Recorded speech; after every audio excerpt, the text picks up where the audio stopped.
मेरे प्रिय विद्यार्थियों, आज का जो टॉपिक हम लोगों का है वह है हिटलर अर्थात नाजीवाद या नाज़ीवाद, बात एक ही है।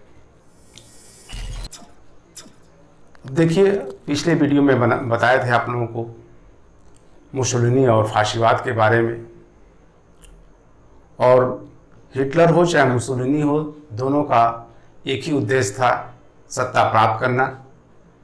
उसके लिए चाहे जो भी लोगों ने चीज़ें अपनाया हो, साम दाम दंड भेद, हर नीति को लोगों ने अपनाया, एकमात्र उद्देश्य था सत्ता प्राप्त करना। और सत्ता प्राप्त करने के बाद अपने हिसाब से अपने अपने देश में शासन चलाना। दोनों अधिनायकवाद के जन्मदाता माने जाते हैं और दोनों ने एक तरह से अधिनायकवाद का ही अर्थ होता है तानाशाही शासन की शुरुआत किया। तो मुसोलिनी के तरह इसने भी जब सत्ता प्राप्त किया और उस तरह से उसने अपने जो उसका उद्देश्य था उसी हिसाब से उसने शासन करना शुरू किया। देखिए, हिटलर का जन्म जर्मनी में नहीं बल्कि ऑस्ट्रिया में हुआ था 1889 में। 1885 में बताया था कि मुसोलिनी का जन्म हुआ था। तो पूछ सकता है कि हिटलर किस देश का रहने वाला था, उसका जन्म कहाँ पे हुआ था। तो उसका जन्म, ध्यान रखिएगा, ऑस्ट्रिया में हुआ था 1889 में। ध्यान रखिएगा, 1889 ईस्वी में ऑस्ट्रिया में हुआ था। तो ये जो है, और इसके बाद से कहते हैं कि इसके माता पिता ज़्यादा संपन्न नहीं रहे होंगे, इसलिए इसको शिक्षा नहीं मिली और ये वास्तुकला का शिक्षा प्राप्त करना चाहता था, लेकिन ऐसा ना हो सका। फिर ये ऑस्ट्रिया से जर्मनी चला आया और जर्मनी में ही जब आया तो चित्रकार बन गया। और चित्रकार बन गया, उसके बाद से जर्मनी की जो सेना थी उसमें ये कुछ दिन के बाद भर्ती हो गया। देखिए, रहने वाला था ऑस्ट्रिया का और जर्मनी में भर्ती हो गया। और जर्मनी में जब भर्ती हो गया तो इनके खिलाफ ये लड़ाई लड़ा। खैर, और कहते हैं कि बहुत वीरता के साथ लड़ा, इसलिए इसको आयरन क्रॉस की उपाधि भी मिली थी। ध्यान रखिएगा, हिटलर को आयरन क्रॉस की उपाधि भी मिली थी, जो है मिली थी।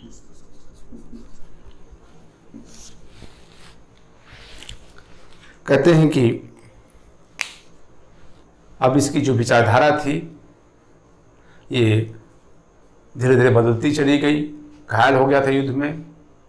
कहते हैं कि जब ये अस्पताल में भर्ती था तो उस समय तक जर्मनी की सेना का हार हो चुका था, आत्मसमर्पण कर सेना कर चुकी थी। और आप जानते हैं कि उसके बाद जो है वर्साय की संधि हुई पेरिस में, जिसे शांति सम्मेलन के नाम से जाना जाता है।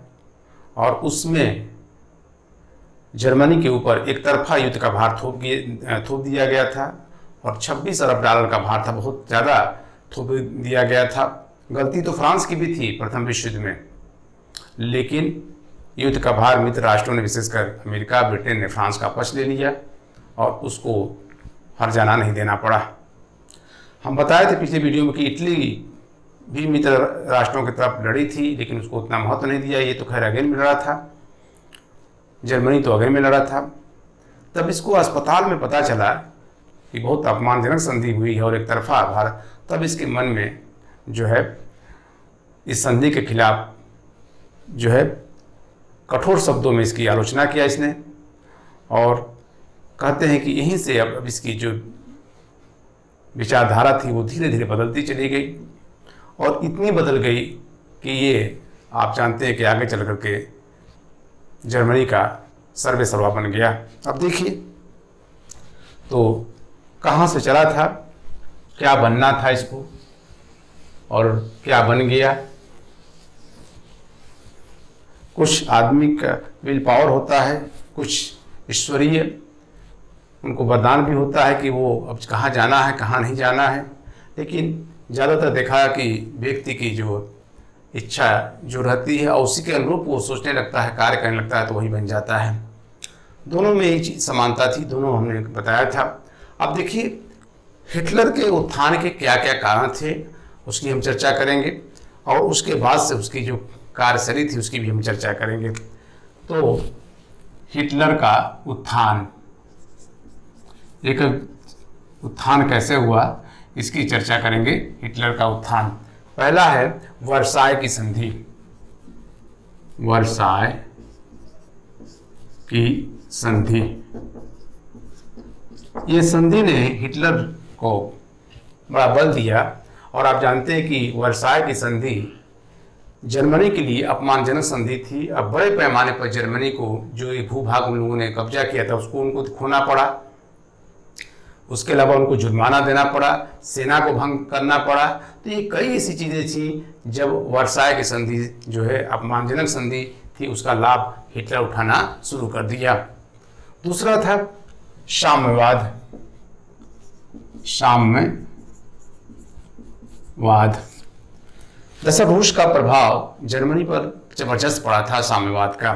आप जानते हैं रूस की क्रांति हुई थी, उसी समय साम्यवाद का उदय भी हुआ था, और साम्यवादियों की सरकार बनी थी, समाजवादियों की सरकार बनी थी।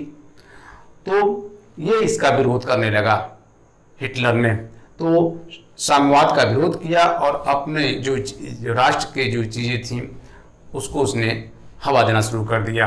और तीसरा था आर्थिक कारण।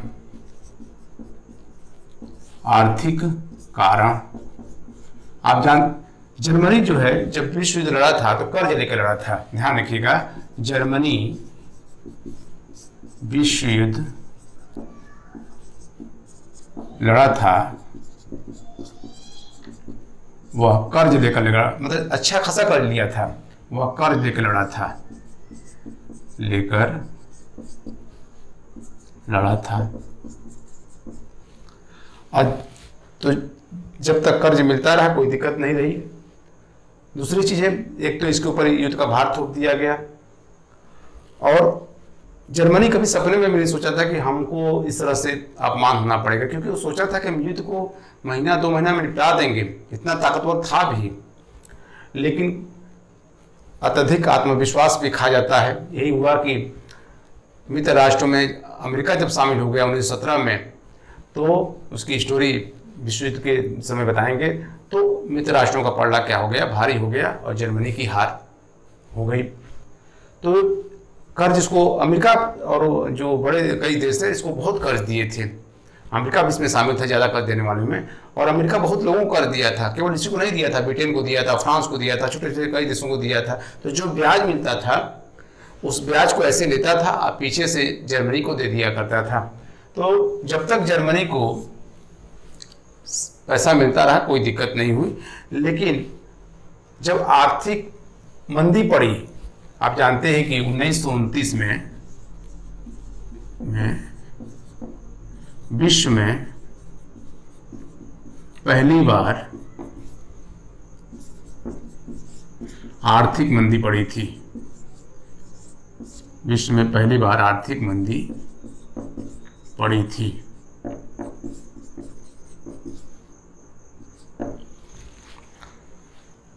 और रातों रात आप जानते हैं कि विश्व का सबसे बड़ा जो शेयर मार्केट है वॉल स्ट्रीट, वो अमेरिका में ही है।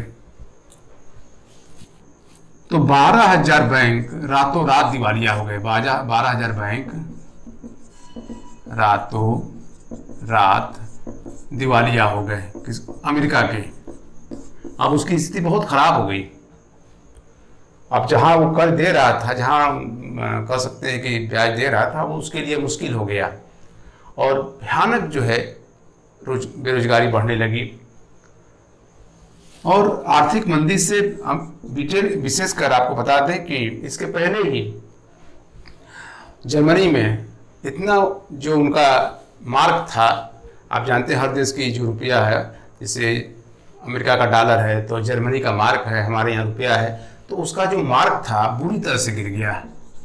मार्क। और आपको आश्चर्य होगा कि $1 प्रारंभ में 2400 रुपये के बराबर, 24,000 रुपये के बराबर था। सोचिए, और कुछ ही दिन के अंदर ये लाखों में चला गया और कुछ ही दिन के $1 करोड़ों में चला गया। मतलब आप एक बोरा नोट छोला लेकर जाएंगे तो $1 आपको जो है के बराबर होगा। सोचिए कि नोट छापने से उसकी वैल्यू एकदम घट गई। अंत में अमेरिका को इसमें हस्तक्षेप करना पड़ा क्योंकि इसने हाथ उठा दिया, स्थिति बहुत खराब हो गई। तो आप सोचिए कि प्रारंभ में $1 24,000 रुपये के बराबर था, ये लाखों में पहुंचा, अब बाद में करोड़ों में पहुंच गया, 9 करोड़ रुपया तक हो गया था $1। तो स्थिति बहुत इसकी खराब होती चली गई। तो ये भी हिटलर के उत्थान में महत्वपूर्ण कारण था। बेरोजगारी इतनी बढ़ गई कि लोग तख्ती को लेकर घूमते थे कि हम बेरोजगार हैं, हमें कोई भी काम दिया जाए हम काम करने के लिए तैयार हैं। मतलब किसी तरह से योग्य व्यक्ति भी खराब से खराब, मजदूरी से मजदूरी वाला काम, इंजीनियर भी जो नीचे काम करने के लिए तैयार था। योग्यता का कोई पैमाना नहीं था, बस काम मिल जाए, यही सबसे बड़ी बात थी। सोचिए कितनी स्थिति खराब हो रही है और इसका धीरे धीरे फायदा हिटलर ने उठाना शुरू कर दिया। ठीक है, अब देखिए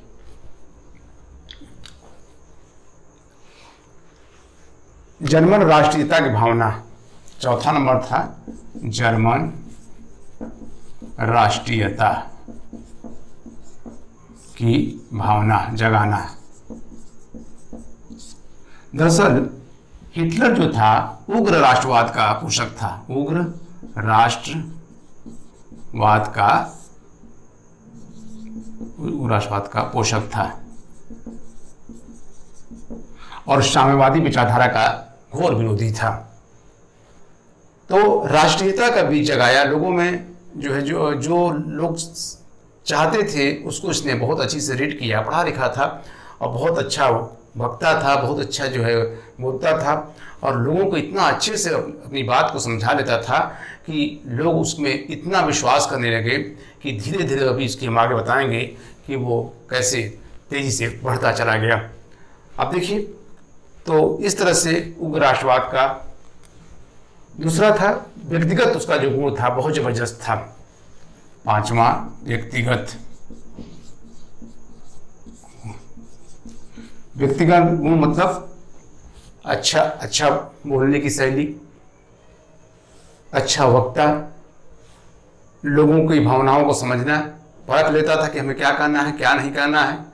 ठीक है, तो ये गुण उसके लिए बहुत काम आया।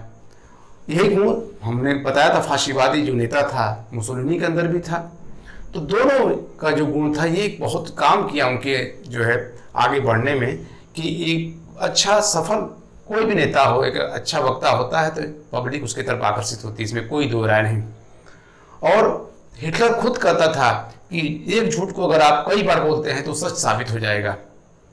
इसलिए उसने मैक्सिमम जगहों पर जब भी रैलियां उसने किया, जब भी जनता को संबोधन किया, उसमें झूठ का ही बोलबाला था, सच का कहीं बोलबाला नहीं था। ठीक है, वो जानता था कि हम सब जनता यही चाह रही, इसको बोलिए और वो सच में बदल जाएगा। देखिए दूसरी चीज थी यहूदी बड़ा इंपॉर्टेंट है, यहूदी भावना को जगाना।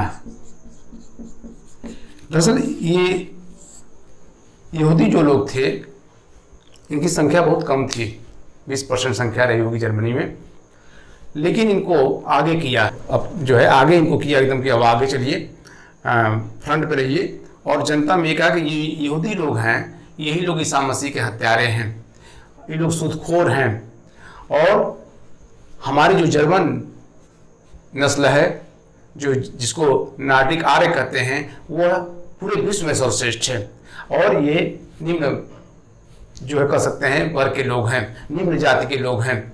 तो इस तरह से यहूदियों के खिलाफ जर्मनी के लोगों को एकदम खड़ा कर दिया, इतना नफरत बो दिया, आपको आश्चर्य होगा कि लोग देखते थे कि यहूदी है तो उससे घृणा करने लगते थे, उनके बारे में तरह तरह की बातें आती थी, इतना जो है लोगों के अंदर ये चला गया था, देखते साथ ही उनकी घृणा होने लगती थी।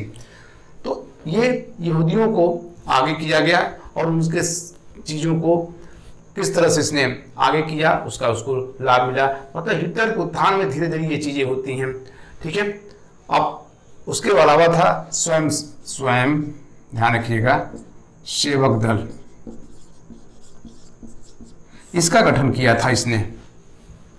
और आप बता दें कि ये लोग भूरी कमीज पहनते थे, हाथ में पट्टा बांधते थे और जो है और स्वास्तिक चिन्ह लगाते थे। यहाँ तक कि ये स्वयं सेवक दल लाल झंडे का भी इस्तेमाल करते थे। ध्यान रखिएगा, लाल झंडे का इस्तेमाल करते थे, इस पर स्वास्तिक चिन्ह बना रहता था, लाल झंडा। और आप जानते हैं लाल झंडा क्रांति का प्रतीक भी समझा जाता है। तो उसके बाद जर्मनी के जो शासन व्यवस्था थी वो बहुत लचीला थी और जो उसमें संविधान में नियम थे, जो कानून थे, वो वहाँ के शासक को ताकत देता था, जब चाहे वो इस्तेमाल कर ले। जैसे एक आर्टिकल था उनके यहाँ, अनुच्छेद 48, यह इतना था कि जब चाहे राष्ट्रपति आपातकाल की घोषणा कर सकता था। प्रेस पर कह सकते हैं हम, सभा पर, विचारों पर प्रतिबंध लगा सकता था। तो ये ताकतवर देता था, इसलिए ये माना जाएगा कि उनका जो संविधान था वह ज़्यादा खतरनाक था। और हिटलर जब इस चीज़ को प्राप्त किया तो इसका बखूबी उसने इस्तेमाल करना शुरू कर दिया। देखिए, तो ये ध्यान रखिएगा कि ये उत्थान में इसके सहायक थे और इसका इसने बखूबी जो है इसका इस्तेमाल किया हिटलर ने। उसने ऐसा नहीं है कि उसने सत्ता प्राप्त करने के लिए जो है प्रयास न किया हो, लेकिन वो प्रयास किया और लेकिन बंदी बना लिया गया। कुछ दिन जेल में भी रहा, लेकिन उसको सजा हो गई थी 5 वर्ष की, लेकिन कुछ दिन पहले ही इसको छोड़ दिया गया। फिर धीरे धीरे उसने अपनी स्थिति को उसने मजबूत करना शुरू कर दिया। अब देखिए, कहते हैं कि प्रारंभ में वो जर्मन, जब वो गया सेना के भर्ती हुआ था, उसके बाद से जब तो जर्मन वर्कर्स पार्टी थी उसमें भर्ती हो गया, उसका सदस्य बन गया, जर्मन पार्टी। अब बाद में इसका नाम उसने कर दिया national socialist German workers party. ये देखिए नाम हो गया, इसी को नाजीवाद के नाम से जाना जाता है। राष्ट्रीय समाजवादी पार्टी के नाम से कर दिया, राष्ट्रीय समाजवादी पार्टी, और उसमें जर्मन वर्कर्स पार्टी जोड़ दिया गया। क्योंकि अब जब ये शामिल हुआ जर्मन वर्कर्स पार्टी में, तो इसकी बड़ी रफ्तार से जो है प्रसार होने लगा, इसकी शाखाएं खुलने लगी। तो धीरे धीरे हिटलर का जो है महत्व क्या हो गया, बढ़ने लगा धीरे धीरे चीजें। अब देखिए, अब इसका सदस्य जो है बन गया और इनका जो चिन्ह था स्वास्तिक था। ध्यान रखिएगा, क्या चिन्ह था, स्वास्तिक चिन्ह था। ध्यान रखिएगा, स्वास्तिक था। और इस पार्टी के सदस्य जो है लोग थे वो भूरे रंग के कमीज पहनते थे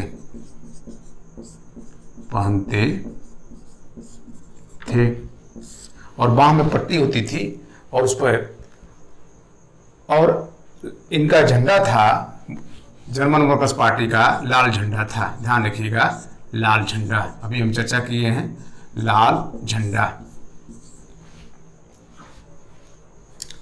अब इसके बाद ध्यान रखिए, ये पार्टी जो है धीरे धीरे अपना कदम बढ़ा रही है और जल्दी ही ये सत्ता के करीब पहुंच जाएंगे। अब देखिए,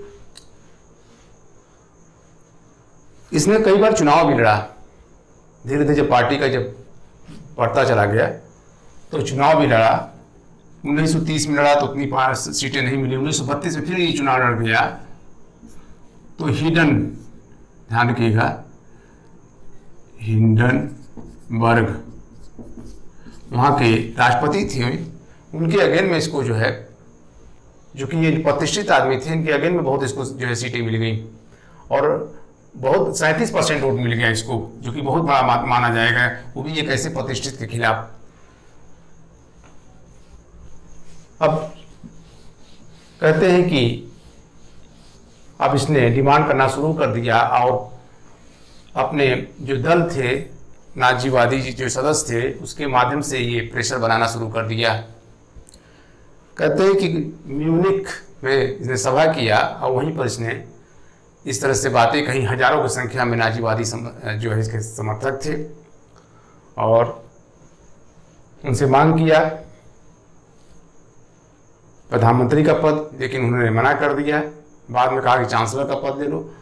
फिर इसके दिमाग में आया कि चांसलर ही बन जाए और इस तरह से जब ये चांसलर बन गया तो इसके लोगों ने मसाज जुलूस लेकर के पूरे म्यूनिख में इन लोगों ने प्रदर्शन किया, खुशी मनाई।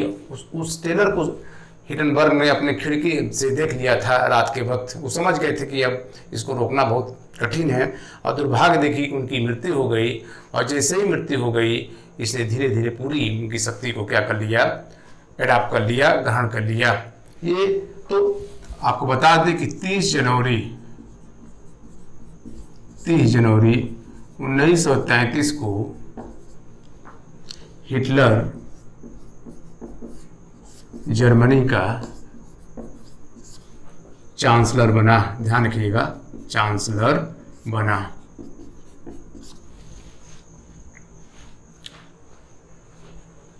अब देखिए,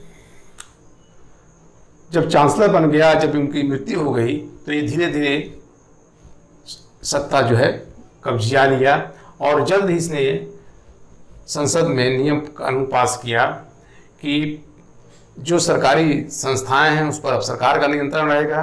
कोई अब धरना प्रदर्शन नहीं देगा, कोई जो है शासक के खिलाफ बोलेगा नहीं, राज्य के खिलाफ, राष्ट्र के खिलाफ बोलेगा नहीं। समाचार पत्र जो थे उनको भी इस तरह से रोक लगा दिया। मतलब कह सकते हैं अभिव्यक्ति की स्वतंत्रता, समाचार पत्र के स्वतंत्रता, इन सब पर इसने क्या लगा दिया। यहाँ तक कि मजदूरों को भी हड़ताल करने पर क्या कर लगा दिया, रोक लगा दिया। जैसे मुसोलिनी ने बहुत सी चीज़ें किया था, उसी तरह से हिटलर ने भी ऐसा किया। और हमने बताया था कि आपको बता दें कि जो विचारधारा है नाजीवाद या फाशीवादी का, उसमें राज्य, ध्यान रखिएगा, राज्य साध्य है। ये देखिए, राज्य साध्य है और व्यक्ति क्या है, साधन। मतलब इसने व्यक्ति साधन है, इस पर जोर दिया कि राज्य में ही सब कुछ है। मुसोलिनी कहता है कि राज्य में सब कुछ है, उससे कुछ बाहर नहीं है। तो इस तरह से इन लोगों का भी यही था कि सब कुछ राज्य में ही है, राज्य से बाहर नहीं है और व्यक्ति उसका क्या है, साधन है। ठीक है, तो इसलिए तो राज्य के अंदर ये अपने को क्या कर लिया, धीरे धीरे सर्वोच्च हो गया। आप देखिए चीजें, अच्छा, जो इनके लोग थे वो नवंबर के अपराधी या नवंबर के क्रिमिनल्स कहा करके, जो गणतंत्र के पोषक थे, जो इसके पहले जो सरकार थी, उनको लोग कह सकते हैं कि उपहास उड़ाते थे। क्योंकि आप जानते हैं कि 18 नवंबर को जर्मनी ने आत्मसमर्पण कर दिया था। तो नवंबर का अपराधी कह करके जो है नाजीवादी या वहाँ की जनता जो है संबोधन करते थे, उनका जो है उपहास करते थे।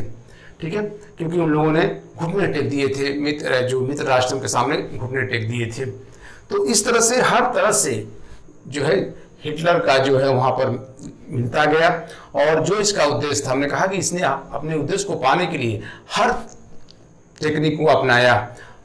उसका टेक्निक में सबसे टेक्निक क्या था, झूठ बोलना, लोगों को जगाना, लोगों को दिवा स्वप्न दिखाना कि अच्छा बेकारी, बेरोजगारी, भुखमरी इतनी बढ़ गई थी कि लोगों ने सोचा कि हिटलर अगर आ जाएगा तो हम लोग के जो दुख हैं, हम लोग की जो प्रतिष्ठा है वो जो पुनः मिल जाएगी, दुख हम लोग का दूर हो जाएगा, बेरोजगार जो हम लोग रोजगार प्राप्त कर लेंगे, हमारे देश का पुनः नाम रोशन हो जाएगा। इतनी बातें इसने आम जनता को सुनाया, इतना कहा कि जनता इसकी कह सकते हैं कि फैन हो गई, दीवानी हो गई।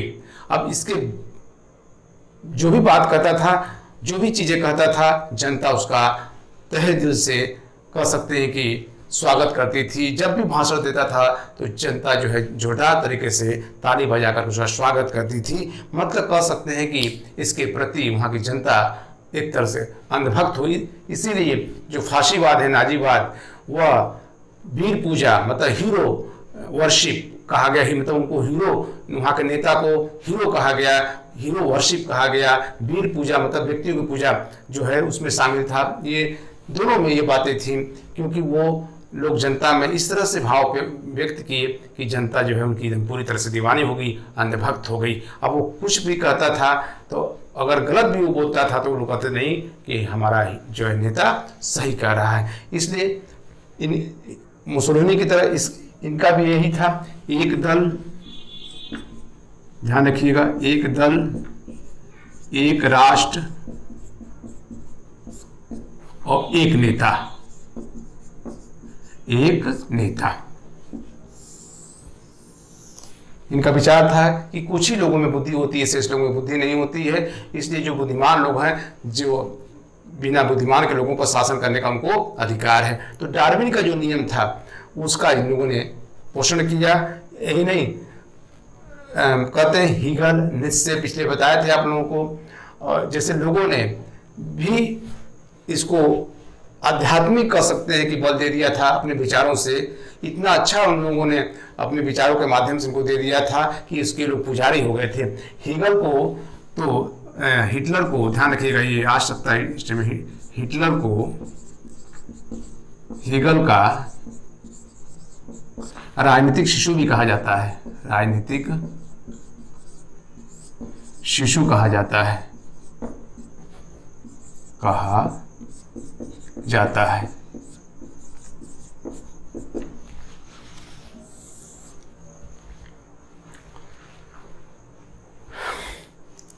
और ये सब बातें अपनी जो है हिटलर की किताब भी थी, हमें बताया है कि मेरा संघर्ष, मीन कैंप, ये भी नोट कर लीजिएगा, जेल में लिखा था इसका है मेरा संघर्ष, इसको कहते हैं मीन कैंप, इसको नोट कर लीजिएगा। ये हिटलर की क्या है, आत्मकथा है, आत्मकथा है।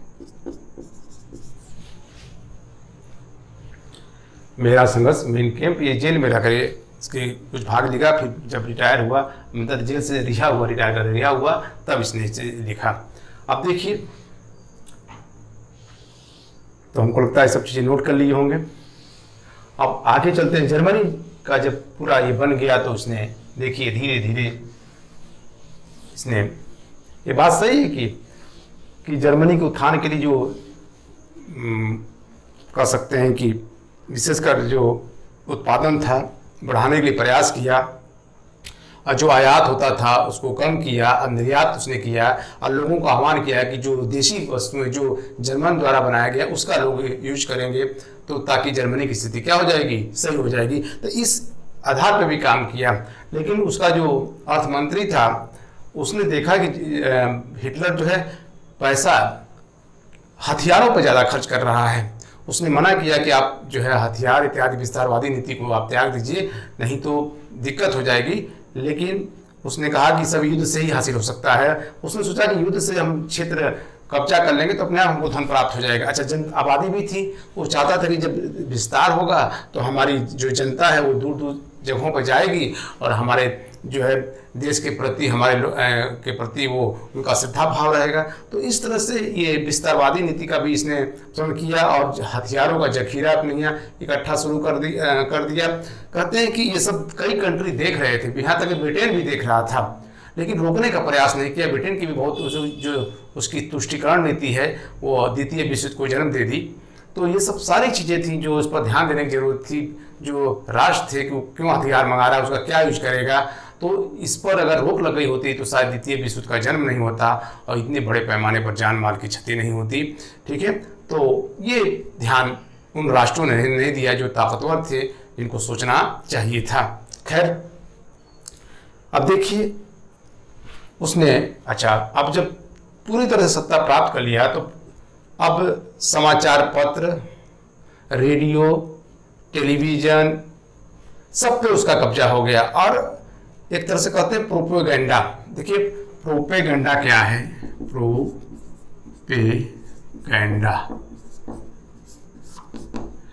ये क्या है कि आप कह सकते हैं कि जनता को प्रभावित करने के लिए एक खास तरह का प्रचार किया जाता है। समाचार माध्यम की तरफ से, रेडियो से, टीवी से, तमाम तरह से प्रचार किया जाता है और अपनी बात को कहा जाता है, दूसरी बात को इग्नोर किया जाता है, बढ़ा चढ़ा के ना, इसे प्रोपेगेंडा कहा जाता है। ध्यान रखिएगा। तो इसने बहुत तेजी से काम किया। रेडियो हो सब चूंकि कब्जा हो गया था, सरकार के नियंत्रण में था, तो जो सरकार कहती थी वही रेडियो भी सुनाती थी, समाचार में जो समाचार पत्र थे वही कहते थे, जो मैगजीन थे वही कहते थे।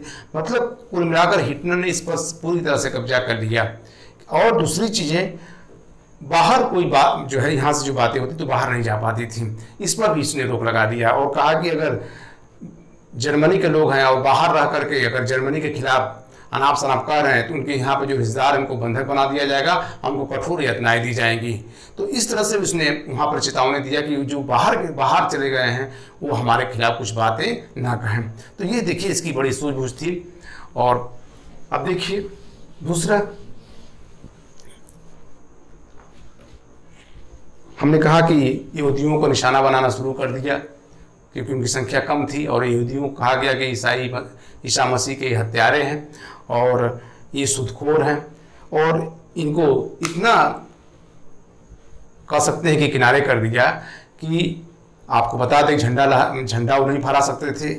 उनके जो सरकारी विभाग में तो उनको निकाल दिया गया, उनका जो बिजनेस था उनको उनसे छीन लिया गया, विवाह नहीं कर सकते थे। देखिए कितना उनके, अगर विवाह कर दिए तो अपराधी घोषित हो जाते थे।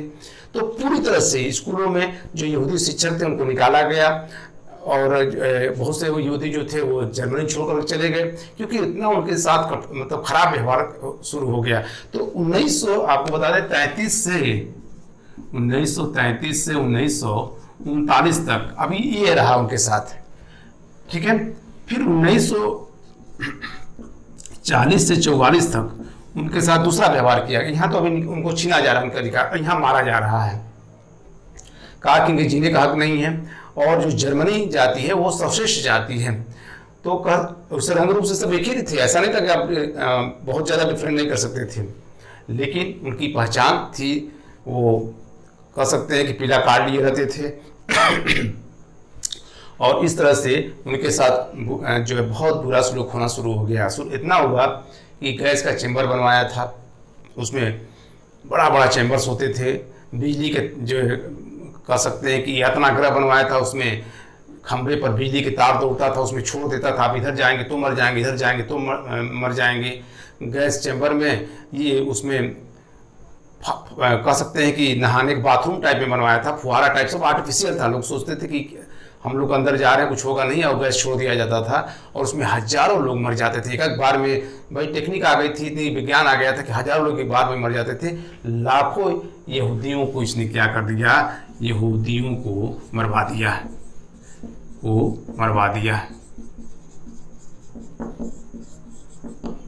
और इतना भेदभाव कर दिया था कि जो पार्कों में बेंच होते थे उस पर केवल जर्मनी आर्य के जो व्यक्ति थे वही, मतलब दो वर्ग हो गया, जिसे हम लोग वैदिक काल में पढ़ते हैं आर्य और दूसरा था अनार्य। तो अनार्य क्या हो गए, यहूदी हो गए, और आर्य जो जर्मन जाति थी, जो सर्वश्रेष्ठ जाति जिसको कहा गया है, उसको कहा गया, ठीक है। क्योंकि ये भी कहता था कि विश्व में, संसार में सबसे जो अगर नस्ल अच्छी है तो आर्य, इसलिए नस्ल पर इसने बहुत जोर दिया। और देखिए महिलाओं को तो बहुत इसने स्वतंत्रता नहीं दी, शिक्षा दीक्षा जरूर मिला, लेकिन उनका एक उद्देश्य होता था, स्प्लेंडर कहता है कि महिला न प्रेसी हो सकती है, न साथी हो सकती है, न दोस्त हो सकती है, उसका एक काम है वीर पुरुष पैदा करना।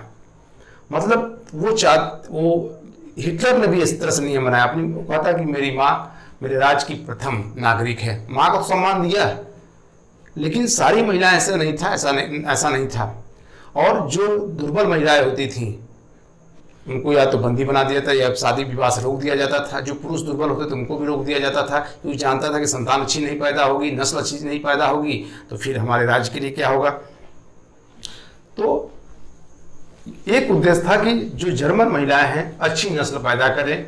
अगर खराब महिलाएं होती थी तो देखिए मतलब महिलाओं का एक ही उद्देश्य था, उनको अच्छी नस्ल का संतान पैदा करना। और यही नहीं बल्कि हिटलर ने उनके लिए इनाम की भी व्यवस्था किया था, मतलब उनको तमगा दिया जाता था। अगर कोई महिला 4 बच्चा पैदा करती थी, ध्यान रखिएगा, कोई महिला 4 बच्चा पैदा करती थी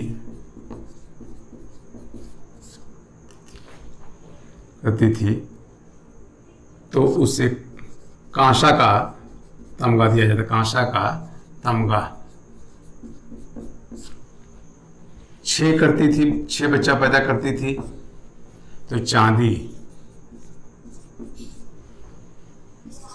8 या उससे ऊपर तो सोने का तमगा दिया जाता था।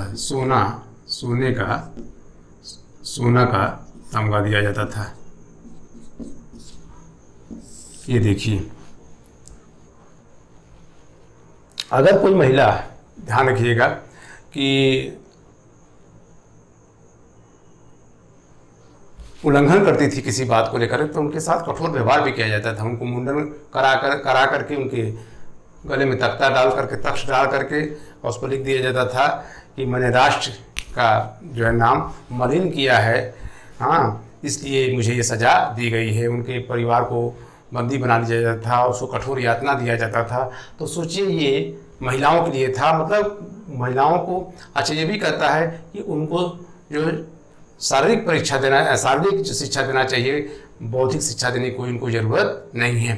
उनका एकमात्र काम है महिला का घर परिवार संभालना और बच्चे पैदा करना। जैसे स्प्लेंडर ने कहा कि वो अच्छी प्रेयसी है, ना अच्छी पत्नी है, वह केवल माँ है और उसका काम है वीर पूजा जैसे बच्चे पैदा करना। तो यही चीज़ें थी। देखिए खुद इसने ये नियम बनाया था। तो कुल मिलाकर के उनकी स्थिति बस परिवार का संभालना था, उससे ज़्यादा नहीं था। लेकिन खुद कहता है कि मेरी माँ जो है जर्मनी की एकमात्र नागरिक है। अब देखिए, तो अभी हमने कहा कि यहूदियों का मौत का सिलसिला जारी हुआ और इतने बड़े पैमाने पर मौत जो है यहूदियों को दिया गया, ये हिटलर की ही बस की बात थी। अब देखिए उसके अलावा जो था ये यहूदियों को नरसंहार का जो होता था उसको कहता था कि उपचार किया गया, मतलब डायरेक्ट कोई बात नहीं करता था, कहागा कि उपचार किया गया, उपचार किया गया। इस नरसंहार को कहता था कि उपचार किया गया, किसको? यहूदियों का।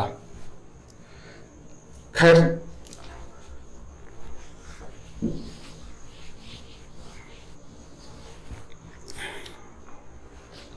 अब देखिए इसके बाद अब इसने कुछ ऐसी बातें हैं जिसको बता दें आपको। इसको फ्यूरर कहा गया है। फ्यूरर का अर्थ होता है नेता। ये एकमात्र नेता था। और यही नहीं, आपको बता दें कि केवल यहूदियों को निशाना नहीं बनाया है, जो कैथोलिक धर्म के लोग थे, कैथोलिक धर्म के जो पोप थे उनको भी निशाना बनाया गया। उनको भी ये जानता था कि कैथोलिक जो है चूँकि अंतर्राष्ट्रीय स्तर पर ये धर्म था और वो अंतर्राष्ट्रीय को मानता नहीं था, तो इनके साथ वैसे मुसोलिनी ने इनके साथ न्याय किया था। आप जानते हैं मुसोलिनी को हम वीडियो में नहीं बताए होंगे। आप जानते हैं कि जो इस धर्म का अनुयायी के सबसे सर्वोच्च पोप होते हैं। और वेटिकन आप जानते हैं वेटिकन सिटी ये विश्व का सबसे छोटा देश है जो इटली का हिस्सा है, जो इटली का हिस्सा है। मतलब आप कह सकते हैं कि कुछ हिस्सा इटली ने दे दिया है वहाँ के धर्मगुरुओं के लिए, पोप के लिए, और उनका अपनी सरकार है, अपना स्वतंत्र है, उनसे किसी लेना देना नहीं है। अब खुद मुसोलिनी ने 48 करोड़ रुपया प्रति वर्ष देना क्या कर दिया, स्वीकार कर दिया।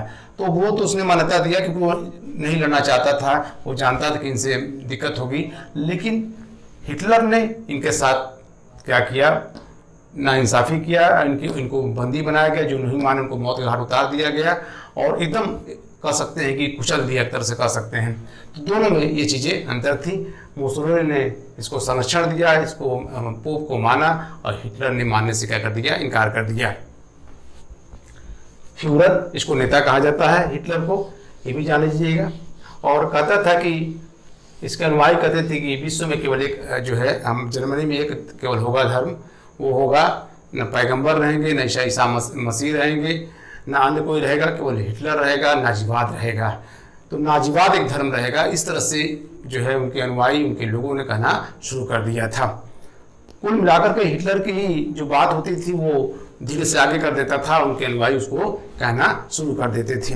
तो इस तरह से जब इसने पोलैंड पर आक्रमण किया, आप जानते हैं कि 1 सितंबर 1939 को हिटलर ने पोलैंड पर आक्रमण किया, पोलैंड पर आक्रमण, और इसी के बाद से द्वितीय विश्व युद्ध शुरू हो गया। और आप जानते हैं, हम बताए थे पिछली वीडियो में कि जर्मन, रोम, बर्लिन और टोक्यो ये क्या थे, धुरी राष्ट्र थे। इन लोगों ने, ये बहुत ताकतवर राष्ट्र हो गए थे ये, और इन्हें जो है कहते हैं कि आसपास में इन लोगों ने जो है कब्जा करना शुरू कर दिया। अभी अमेरिका द्वितीय विश्व युद्ध में नहीं शामिल हुआ था, लेकिन 7 दिसंबर 1941 को अमेरिका का नौसैनिक अड्डा है पर्ल हार्बर, उस पर जब जापान ने आक्रमण कर दिया है, तब जाकर के अमेरिका इसमें शामिल हुआ मित्र राष्ट्रों की तरफ। और जैसे ही अमेरिका हम कहे कि शामिल हुआ, मित्र राष्ट्रों की स्थिति मजबूत हो गई और धीरे धीरे इन लोगों ने पराजित होना शुरू कर दिया। और इसके पहले भी आप जानते हैं कि अमेरिका जल्दी शामिल नहीं हुआ था। तो कह सकते हैं कि जो लीग ऑफ नेशन था वो बस केवल 20 वर्षों तक युद्ध कुछ ने रोके रहा, क्योंकि उसकी धज्जियाँ सब उड़ा दिए, चाहे वो जापान हो, चाहे इटली हो, चाहे हिटलर हो, सब लोगों ने उल्लंघन किया। आप जानते हैं कि ऑस्ट्रिया पर कब्जा किया हिटलर ने, इटली ने एब्सिनिया पर कब्जा करता रहा, और लीग ऑफ नेशन देखता रहा, जो मित्र राष्ट्र वो देखते रह गए। ठीक है, और यहीं से इनकी जो है मन का जो है कह सकते हैं कि महत्वाकांक्षा बढ़ना शुरू हो गया, और हथियार तो इसने बड़े पैमाने पर रख ही लिया था। अब देखिए दूसरा था, अभी इतनी चीज़ हम बताया आप लोगों को, कुछ और बातें इसमें बता दें आप लोगों को कि हिटलर ने एक पुलिस दल का गठन किया था, और वो उनका काम था कि जो अन्य पार्टियां या दल थे जिसको वो ख़त्म कर रहा था, उनकी निगरानी रखें। ये लोग काली कमीज पहनते थे, ध्यान रखिएगा, काली कमीज पहनते थे, और और उस पर सफ़ेद खोपड़ी का चिन्ह होता था, सफ़ेद खोपड़ी का चिन्ह होता था। ये इनका पुलिस बल था, मतलब कह सकते हैं किसका, हिटलर का। और उनके सभा में या उनके जगहों पर इन लोगों उपद्रव मचाते थे। तो ये इसकी पहचान थी। देखिए, खैर अब इसका दिन आना शुरू हो गया, और आप जानते हैं कि ये भी 1944 में अपने जर्मनी जो बंकर था उसी में अपने साथियों के साथ ये जहर खा लिया। अभी कुछ ही दिन पहले इसकी शादी हुई थी। इतिहासकार कहते कि शहनाई की गूंज भी ये भी जो है नहीं पूरी हुई थी, और उसका जो है अपने पत्नी के साथ और अपने गोली मार लिया। और यही नहीं बल्कि इसका एक प्रचार मंत्री था, उसका नाम था गयोबल्स, ध्यान रखिएगा, गयोबल्स।